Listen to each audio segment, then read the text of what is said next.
Hi, it's Sarah. Welcome back to my channel. I'm here on this absolutely freezing cold October morning to talk to you about some of the books that I've read recently. I recently went on holiday. It was like a really special holiday actually. My husband and I and my little boy and my mum and dad went back to the place we got married. We got married at Harvest Moon Holidays in East Lothian. It's just about 50 minutes or so outside Edinburgh. We got married on the beach, and yeah, we wanted to celebrate our anniversary. It's been a long time coming.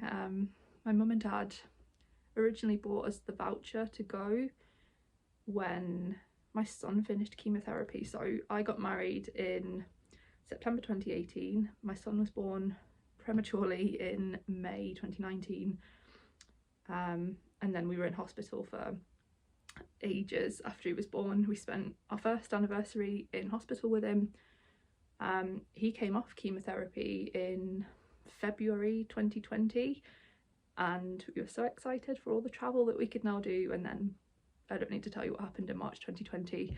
Our second anniversary, it was still far too unsafe for us to think about celebrating, because my son's obviously clinically vulnerable.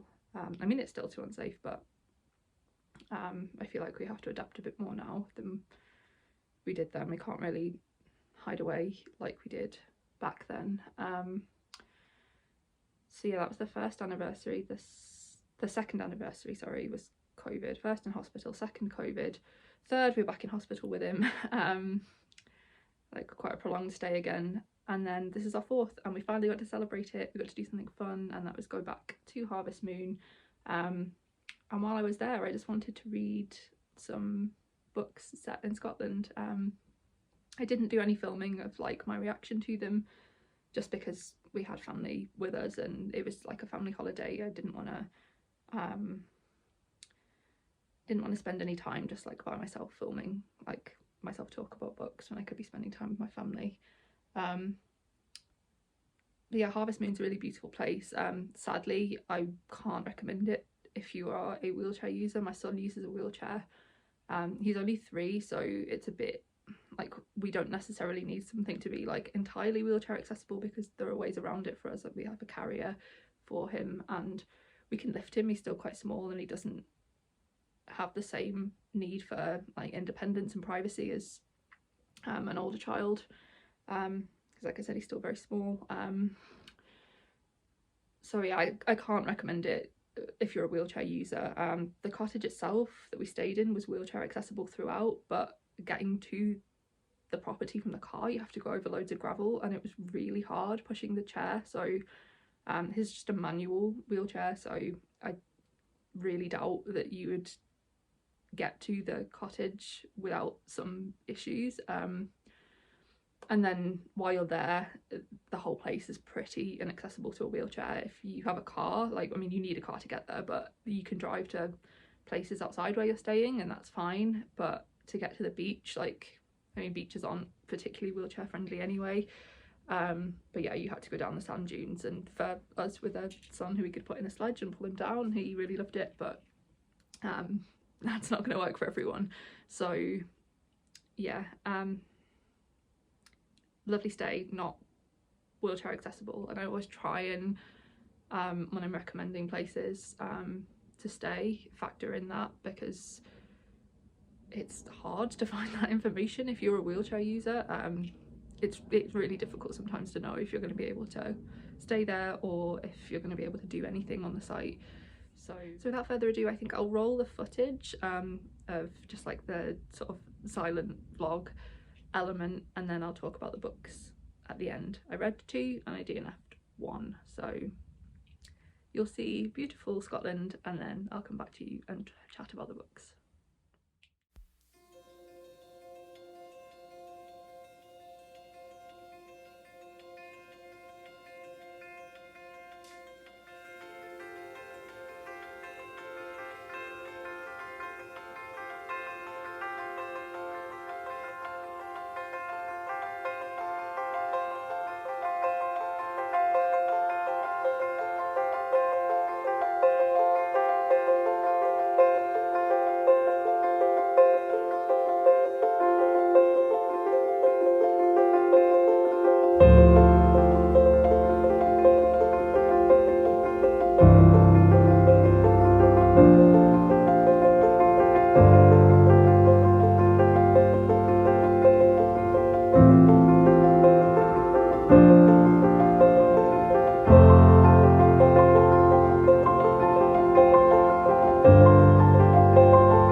books. Well, I've read two and I DNF'd one. And maybe I'll talk about the DNF first. That was Ordinary Monsters by J.M. Miro. There's nothing wrong with this book. It just required too much brain power on my part. It is a historical fantasy, and I've mentioned before that I don't read a lot of fantasy. I've been really getting into it more recently, but this I could tell was going to be too much for me. I would like to read it at some point, but there was a lot of plot, a lot of characters to keep up with, and I just wasn't feeling it, to be quite honest. It's been compared a lot to the Umbrella Academy, which my partner really loves, and again, that's not my thing. So I probably, if I'd seen that it was similar to the Umbrella Academy before going into it, I probably wouldn't have picked it up. I kind of thought it was like a cozy fantasy, and maybe it does get to that, but it hadn't at the point I was at. The point I was at was basically that we were following a young boy in the States called Charlie Ovid, who's mixed race, and he's in a prison and falsely accused of murdering a white man, and it's clear that he has some kind of special power that scares everyone, and there are two people from an agency who have been sent on behalf of this establishment in Edinburgh to come and collect him and take him to London. And the other strand of the story that we're following is a young boy called Marlowe, who is an orphan who sort of spends his early childhood sort of, I guess, on the run with his adoptive mother, and then later on ends up in America again. I think he was in America with a woman called Brint, who sort of looks after him as a guardian, and that's honestly as far as I got. I didn't get to the setting that was in Edinburgh at all. It's set in the mid 19th century, I want to say, but yeah, just wasn't feeling that, so I thought I would put that down. And the other two books I read were, the first one was Perfect Remains by Helen Fields.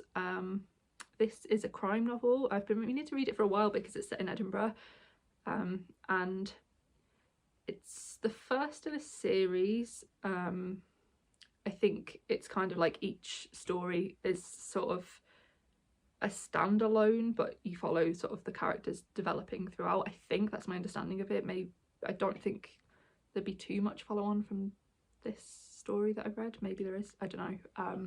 But yeah, like I said, set in Edinburgh, follows Luke Hallendack, I think his name is. He is a French police detective who has moved to Scotland. He's like part Scottish, but he identifies as French, and he moves to Scotland under these mysterious circumstances. He's very prickly, struggles to form a connection, but he sort of puts up a barrier. Like, he doesn't want to form connections with people. He's very much just like, I'm your stern boss and I don't want anything to do with you outside of work. And he's investigating a serial killer at the start it's just a woman's body is found in the Cairngorms, and the DNA matches a woman who's gone missing, so a murder investigation is established.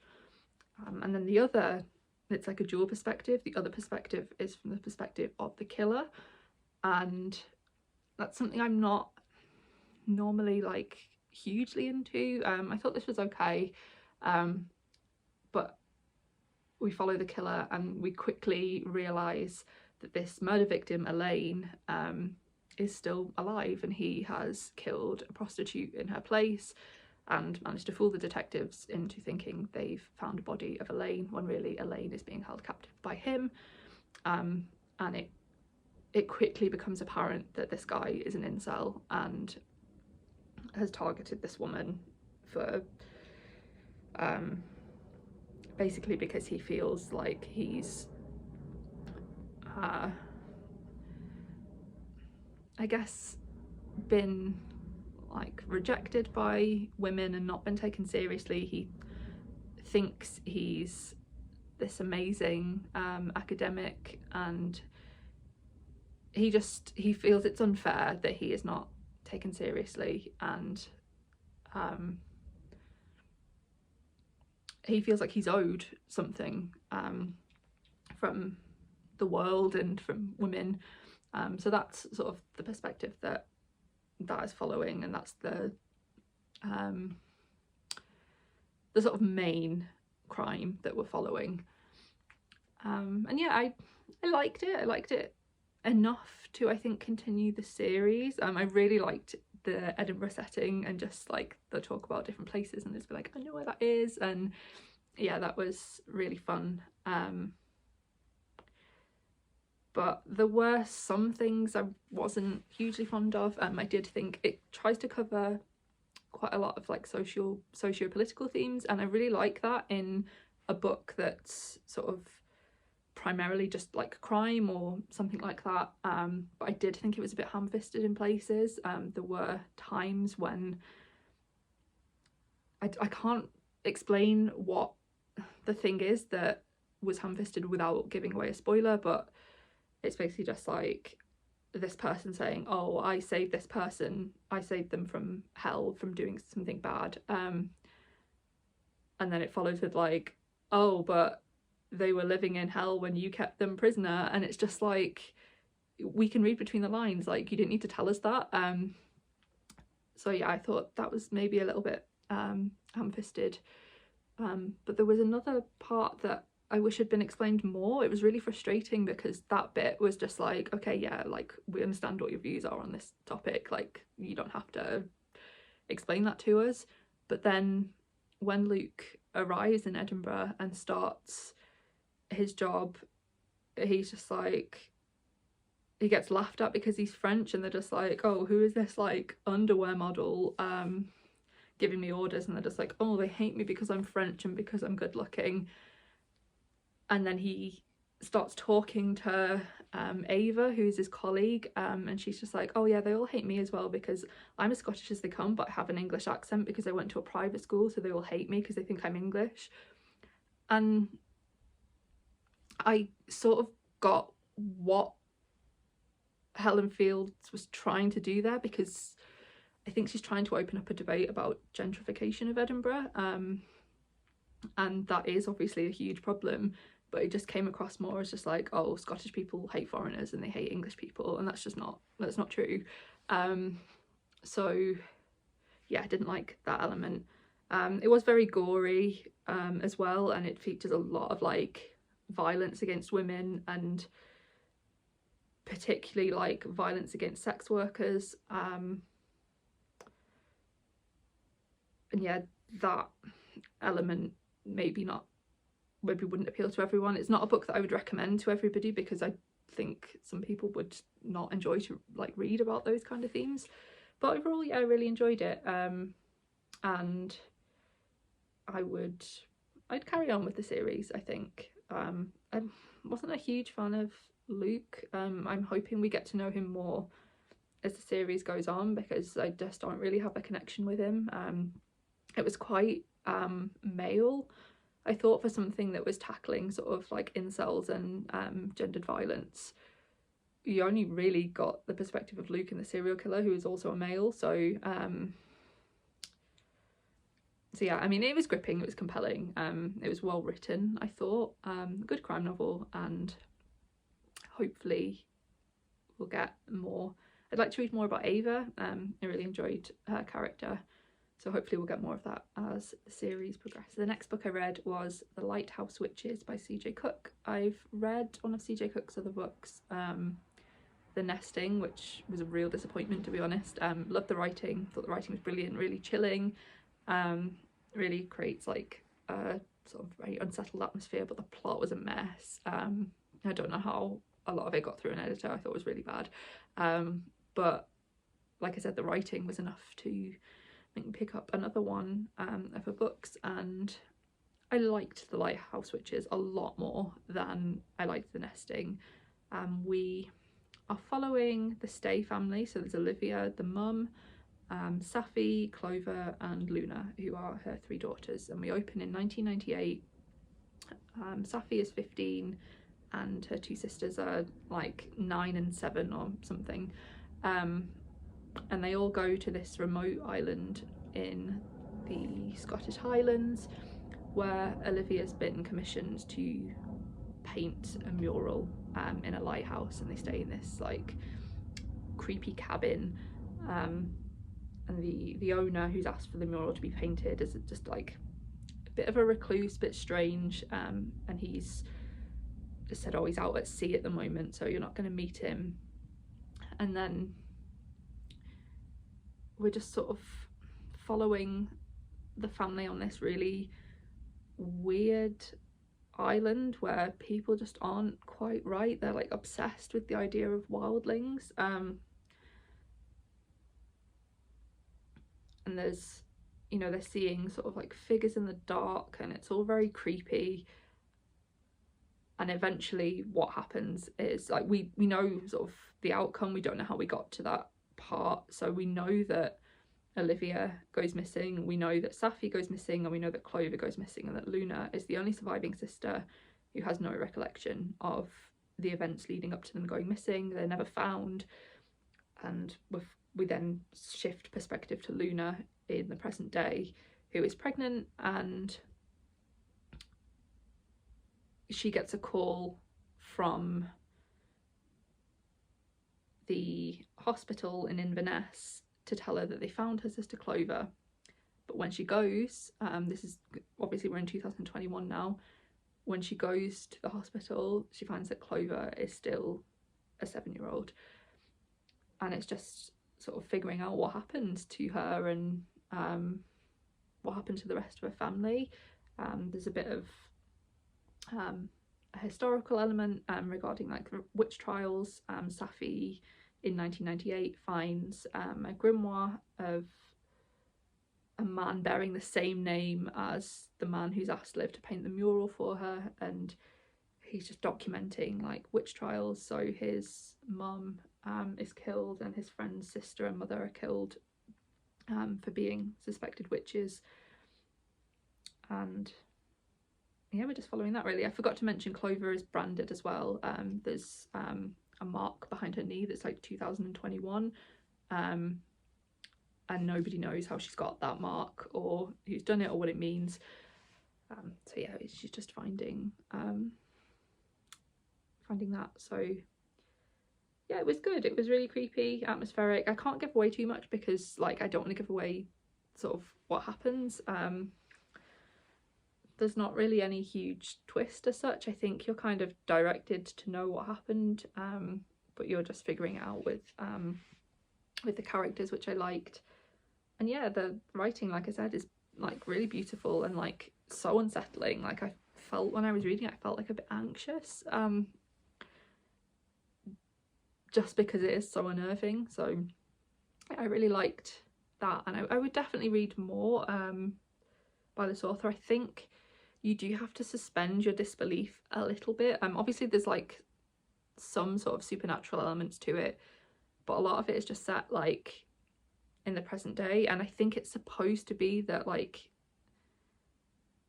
a bit uncanny, like you're sort of set in like the real world but something's a bit off kilter. Like when Luna goes to pick Clover up, they're just like, oh, it says her birth date is like 1991 or something, and she's like, oh, that must just be an error.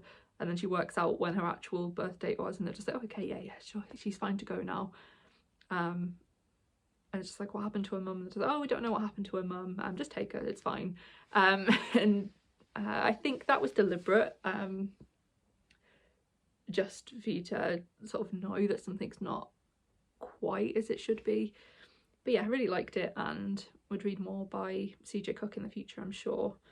And yeah, that's sort of all the books I read while I was away. I do love reading books set in Scotland. I love Scotland so much. Really love living here, really love reading about it. And yeah, maybe I'll do another one next time. I'm sure there'll be like another little trip I do. I sometimes just go into Edinburgh for like a night or two just to sort of be by myself and reflect. So maybe I'll do that sometime. But in the meantime, thank you very much for watching. I hope you have a great rest of your day, and I'll see you again soon. Bye.